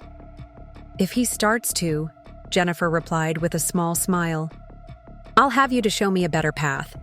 Less dramatic than faking my death, hopefully." "Definitely less dramatic," I agreed, embracing them both. "That's a once-in-a-lifetime family intervention." As I drove home through the familiar streets of Pine Creek, now touched with the golden hues of sunset, I reflected on the extraordinary circle our family had traversed. From broken connections to shocking disruption to painful honesty to genuine healing. It had been a journey none of us would have chosen, but one that had transformed us individually and collectively. The house I returned to no longer felt empty in my children's absence. It was filled with evidence of their presence in my life. Jennifer's casserole dish from Sunday dinner, Michael's book stacked on the coffee table from his last visit, photographs of Diane's New Mexico landscapes sent regularly from her residency, physical reminders of the emotional connections we had rebuilt from the ashes of my desperate deception. I settled into my favorite reading chair, gazing out at the garden where generations of Wilson family memories had unfolded.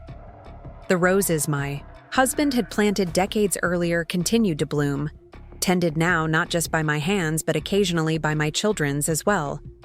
The perennials returned season after season, reliable in their cycles of death and rebirth, not unlike the transformation my family had undergone. The journal I had begun keeping after our reconciliation lay open on the side table.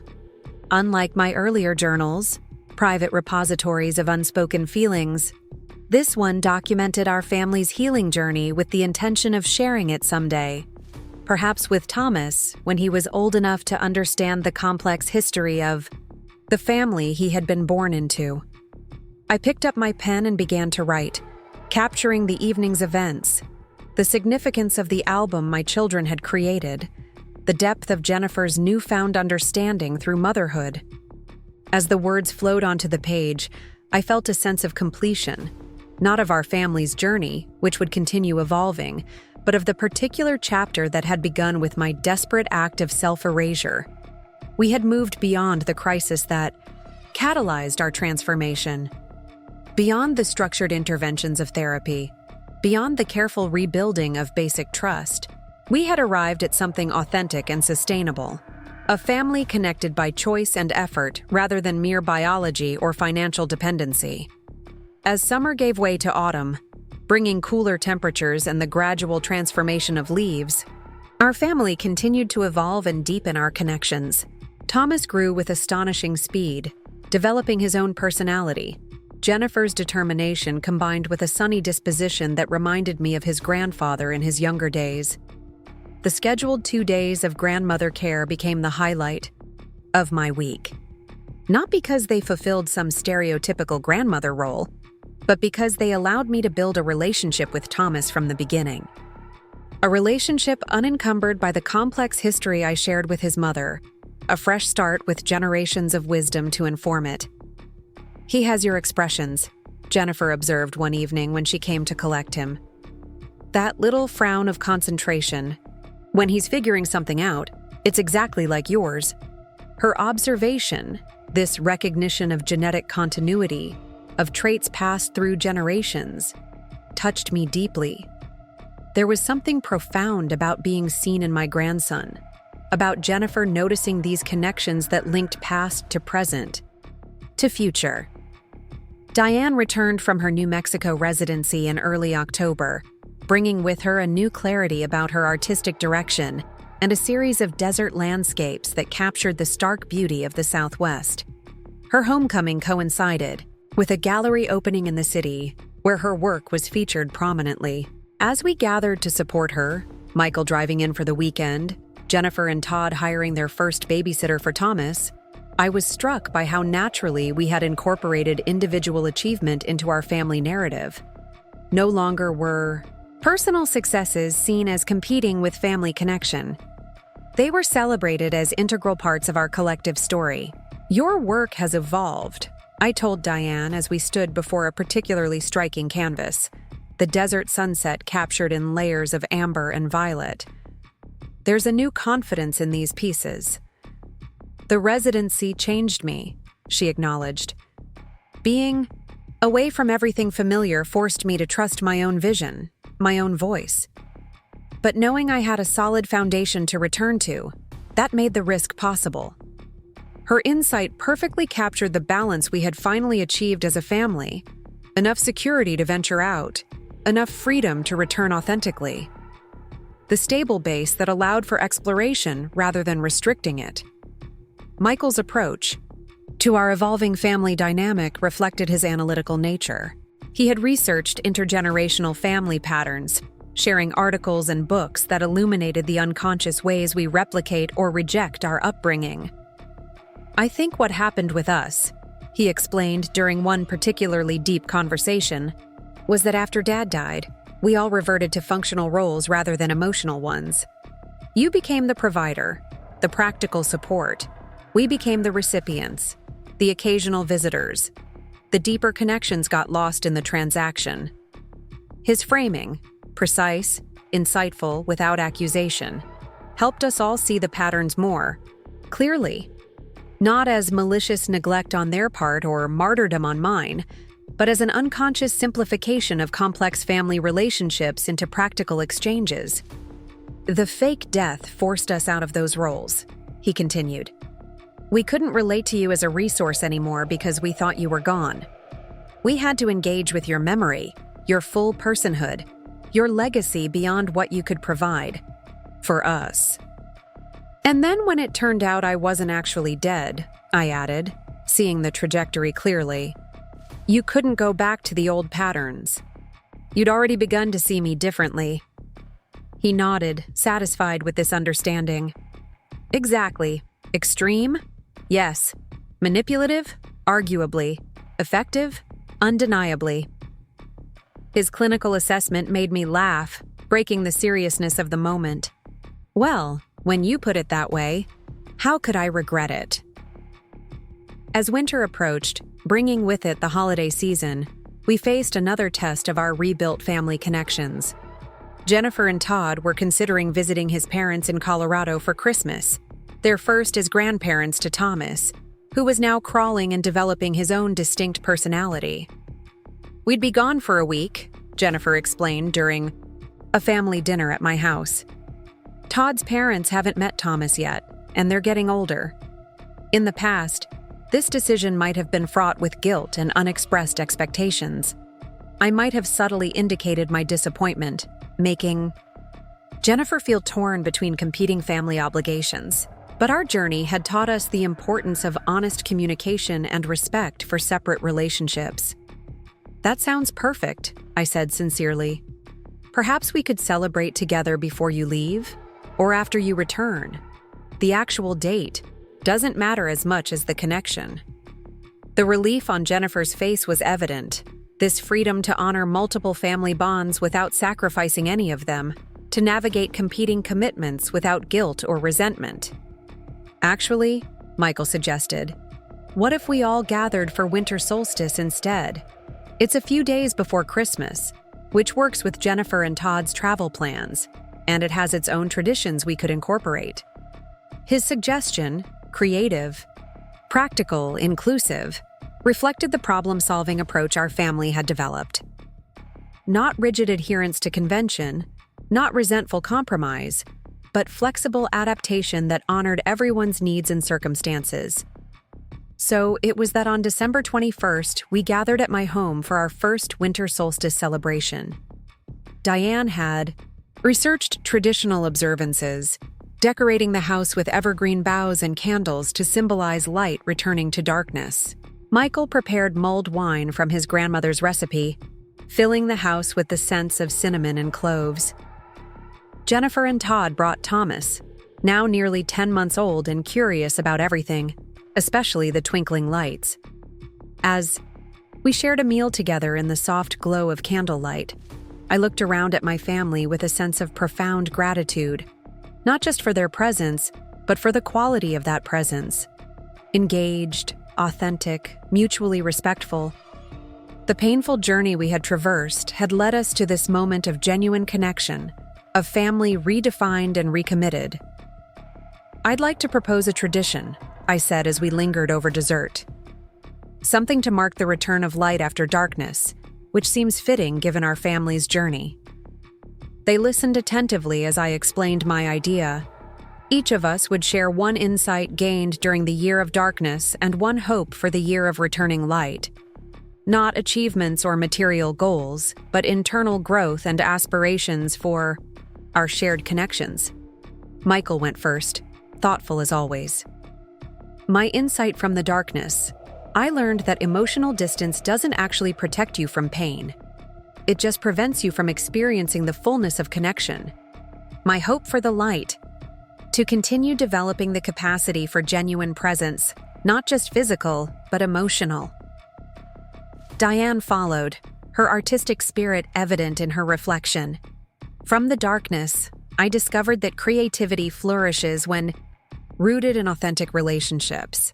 When I felt truly seen by my family, my work deepened. My hope for the light is to keep that authenticity flowing between us, feeding both my art and our connections." Jennifer, cradling a sleepy Thomas, took her turn. "The darkness taught me that becoming a mother didn't have to mean losing myself. That observation came directly from watching Mom reclaim her personhood after years of being primarily defined by motherhood. My hope for the light is to build a relationship with Thomas that honors both his needs and my continued growth as an individual." Her insight, this recognition of the lesson embedded in my desperate act, touched me deeply. My daughter had seen not just my pain, but the legitimate yearning beneath it, and was incorporating that understanding into her own approach to motherhood. When my turn came, I took a moment to gather my thoughts, wanting to express something that had been crystallizing over the past year of healing and reconnection. From the darkness, I learned that invisibility is sometimes self-imposed, that I had participated in my own erasure by accepting the limited role assigned to me. My hope for the light is to continue claiming my full personhood while supporting each of you in doing the same, a family of individuals connected by choice and love, not just obligation or history. As we raised our glasses in the candlelight, I felt the completion of a cycle. From the desperate loneliness that had driven me to fake my own death to this moment of genuine belonging and mutual recognition. The journey had been painful, ethically complicated, emotionally turbulent. But sitting here, surrounded by my children and grandson in a circle of light against the winter darkness, I could not regret the path that had led us here. After the others had gone, Jennifer and Todd to prepare for their Colorado trip, Michael to drive back to his apartment an hour away, Diane to her studio downtown where she was working on a new series, I sat by the remaining candles, watching, their flames flicker against the dark window glass. The house felt different now when I was alone in it. Not empty, but peaceful. Not a symbol of abandonment, but a space I shared willingly when my family visited and reclaimed contentedly when they departed. The desperate need for their constant presence had been replaced by appreciation for the quality of our connections when we were together, and respect for our separate lives when apart. As I began extinguishing the candles one by one, I thought about the extraordinary transformation our family had undergone. The invisible mother had become visible, not just to her children, but to herself. The children who had only visited when they needed money now showed up with genuine presence, interest, care. The financial transactions had been replaced by emotional exchanges far more valuable than any monetary support. Had my deception been justified? By conventional ethical standards, perhaps not. The pain I had caused was real, the trust I had damaged significant. But in the crucible of that experience, something precious had been forged. A family connected by choice rather than obligation, by mutual respect rather than financial dependency, by genuine interest rather than perfunctory attention. I extinguished the final candle, leaving only the soft glow of the tree lights illuminating the room. Tomorrow, Jennifer and Todd would leave for Colorado. Michael would return to his work in the neighboring city. Diane would continue her latest artistic project. I would resume my volunteer teaching and community activities. Our lives would proceed on their separate trajectories, intersecting regularly but not constrained by dependency or obligation. And that, I realized, was the true gift that had emerged from my desperate gamble. Not constant attention from my children, not financial support from me to them, but the freedom to be whole people who chose connection rather than having it forced upon us by need or guilt. My children had only visited when they needed money, but what they found after my death had changed everything. They had found me, the real me, beyond the maternal role. They had found themselves, capable of genuine connection without financial incentives. And most importantly, they had found us. A family reimagined and rebuilt on a foundation of truth rather than transaction. As I prepared for bed that night, moving through the quiet house with its echoes of the evening's gathering, I thought about the journals I had given my children last Christmas. Jennifer had mentioned that hers was nearly full, that documenting her first year of motherhood had helped her process the profound transition. Michael used his to analyze family patterns and his own emotional responses, typical of his analytical approach. Diane filled hers with sketches alongside text, creating a visual record of her internal landscape. These journals, windows into their inner worlds, their separate journeys running parallel to our shared one, represented yet another dimension of our healing. We were learning to know each other as complete people, not just the roles we played in each other's lives. I picked up my own journal from the bedside table, opening to a fresh page to record the winter solstice gathering. As I wrote about the insights shared, the connections reinforced, the new tradition established, I felt a sense of peace that had eluded me for years before my desperate act. The Carol Wilson who had spent her 65th birthday alone, decorating a cake no one else would eat, had been transformed through fire into someone stronger, wiser, more completely herself. The mother who had felt driven to fake her own death to gain her children's attention had become a woman confident in her worth beyond utility, clear in her boundaries, genuine in her connections. For better or worse, my death had become the pivotal event in our family narrative, the traumatic disruption that forced a reckoning, that broke entrenched patterns, that demanded we either build something authentic or accept permanent estrangement. We had chosen authenticity, walking the difficult path of honest confrontation, mutual accountability, and genuine reconciliation. As I closed my journal and prepared for sleep, one thought remained clear and constant. It had been worth it. Every difficult moment, every painful confrontation, every tear shed in therapy sessions had led us here, to genuine connection, to mutual respect, to family in the deepest sense of the word, and that was an inheritance beyond price. The winter passed with its own rhythm of connection and separation. Jennifer and Todd returned from Colorado with stories of Thomas charming his other grandparents, of snow adventures and family traditions incorporated into their growing understanding of parenthood. Michael immersed himself in a major work project, surfacing for weekly calls and monthly visits that were briefer but somehow deeper than our previous interactions. Diane's artistic career gained momentum with a commission for a public installation, keeping her busy but still present in family gatherings and individual connections. As for me, I continued my volunteer teaching at the Literacy Center, expanded my memoir class at the community college to a full semester course, and deepened friendships within my community. My life was full and meaningful in its own right, not dependent on my children's attention or presence for satisfaction. Spring brought Thomas's first birthday, celebrated with a simple gathering at Jennifer and Todd's home. As I watched him take tentative steps between supportive hands, his face alight with the triumph of new mobility, I thought about the parallel journey our family had undertaken, learning to walk again after our own fashion, finding balance, building strength and confidence with each successful step. "He's fearless," Todd observed proudly as Thomas lunged toward a colorful toy, tumbling but immediately pushing himself back to standing.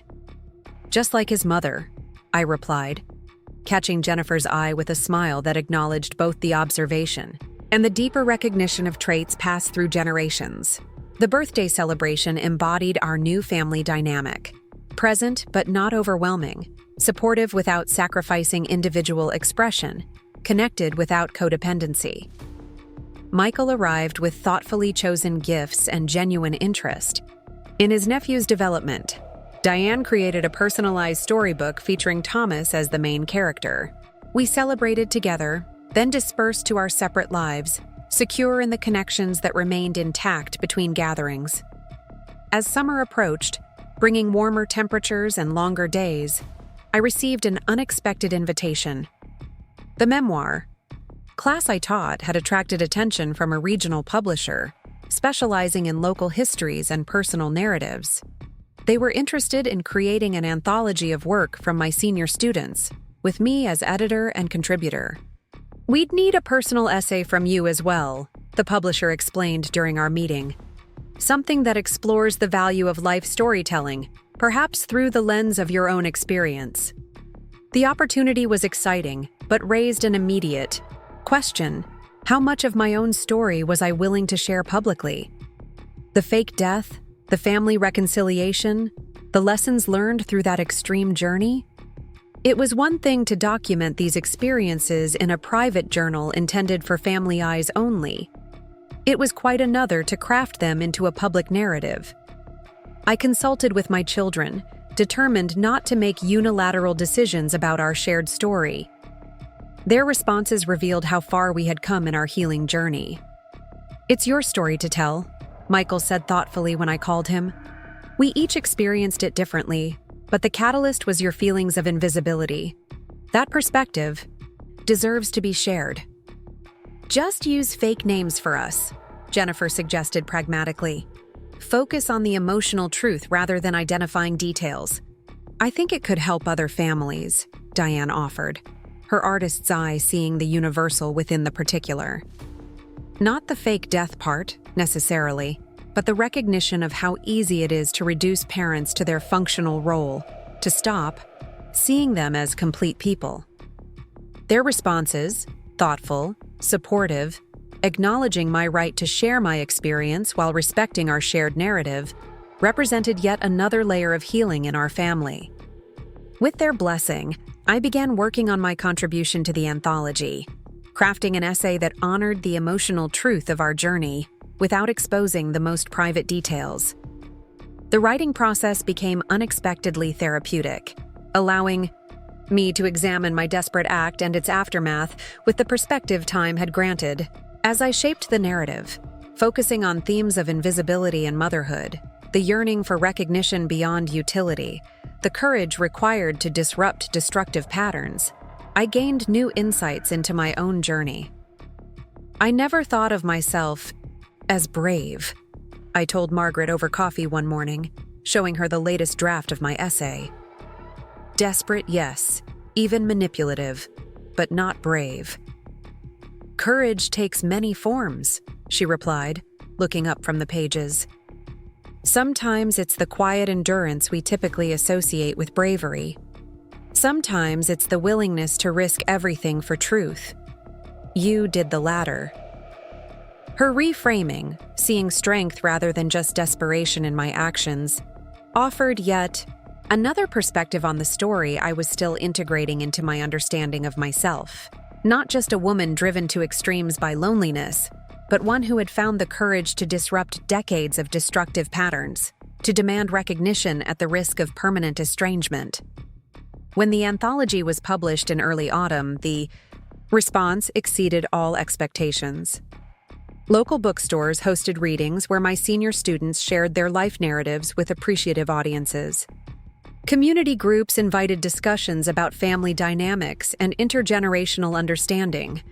The local newspaper ran a feature highlighting the universal themes embedded in our personal stories. The public recognition was gratifying, but the most meaningful response came from my children. Each had purchased their own copy of the book, reading not just my essay but the entire collection of senior perspectives on life, love, loss, and legacy. "Your piece made me cry," Diane admitted during our next garden session, deadheading roses, with practiced movements. "Not from guilt, though there was some of that, but from recognition.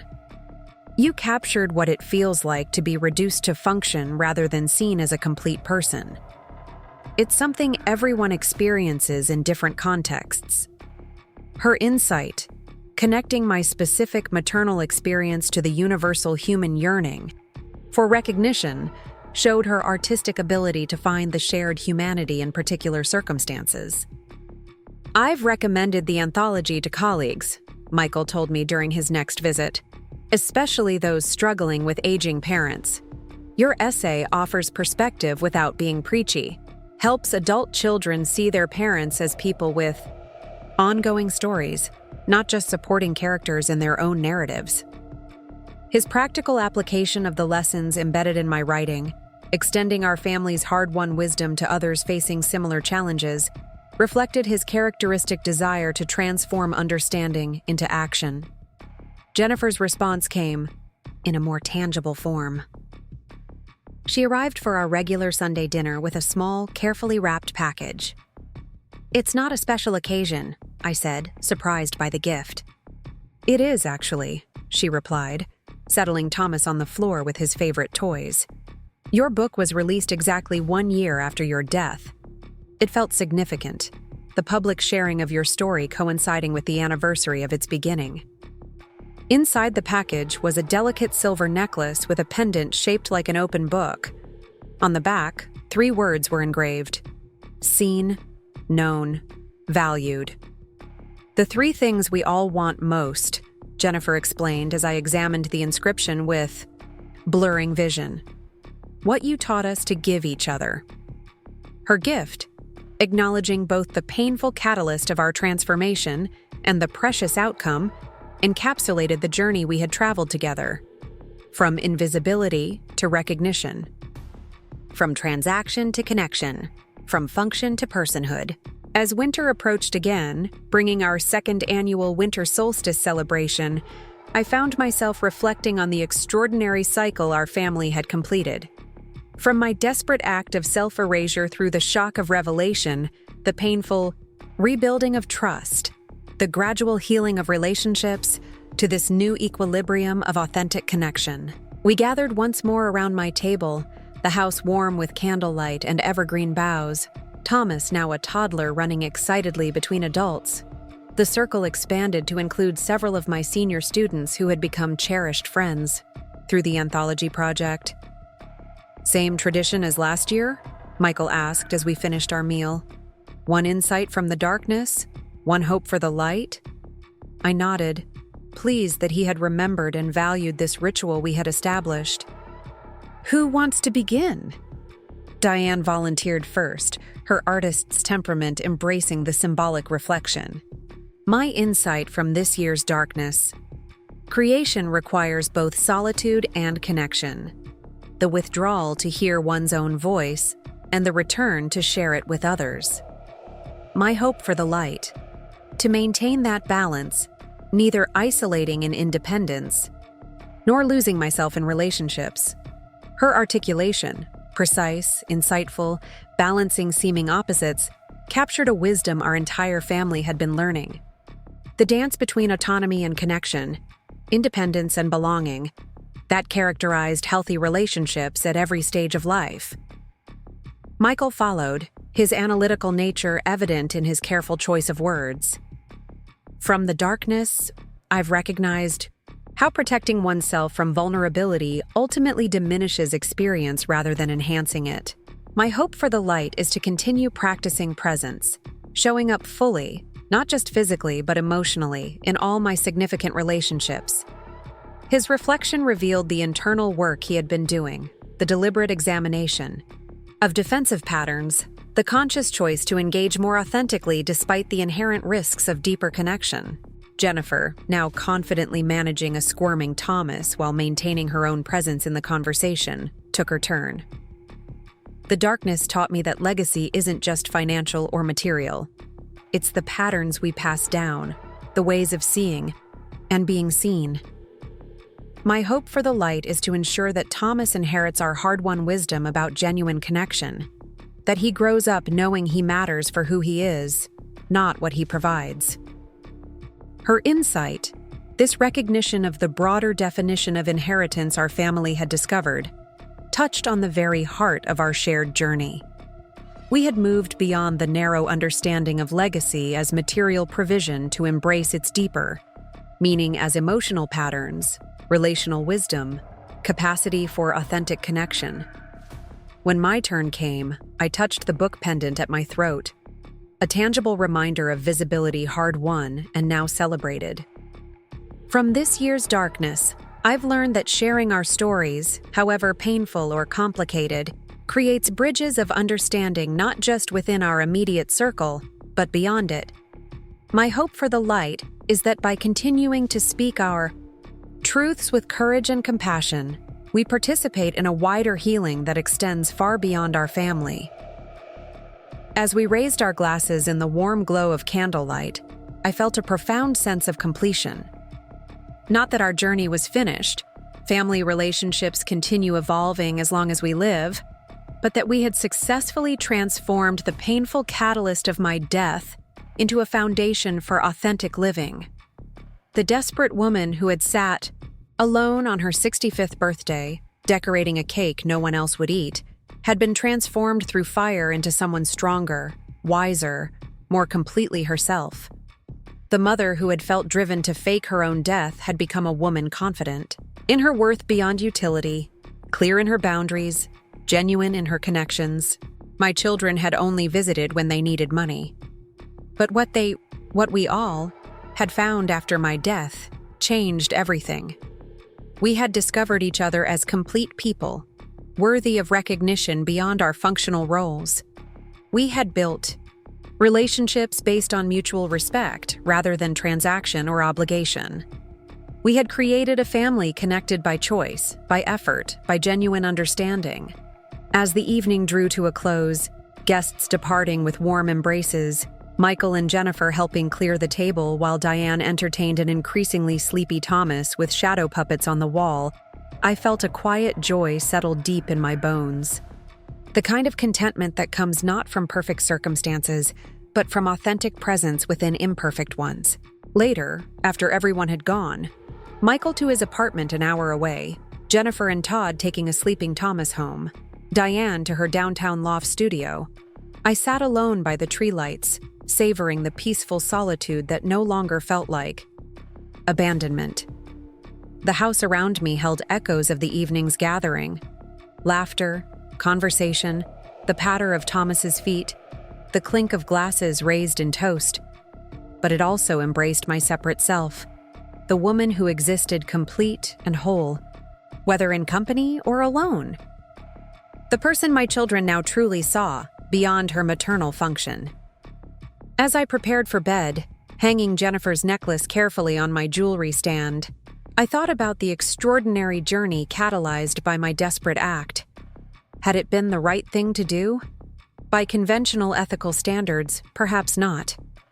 The deception had caused genuine pain, had risked permanent damage to precious relationships. But sometimes healing requires disruption. Sometimes entrenched patterns can only be broken by shocking the system into awareness. Sometimes the most desperate acts arise from the deepest wisdom, the recognition that continuing on the same path leads only to more of the same pain. My children had needed the shock of my death to see me clearly. I had needed the courage of my desperate act to reclaim my full personhood.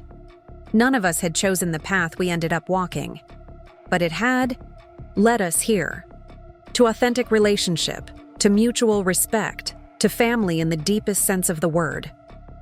As I drifted toward sleep, the house quiet around me but no longer echoing with loneliness, I felt profound gratitude for the journey we had traversed together.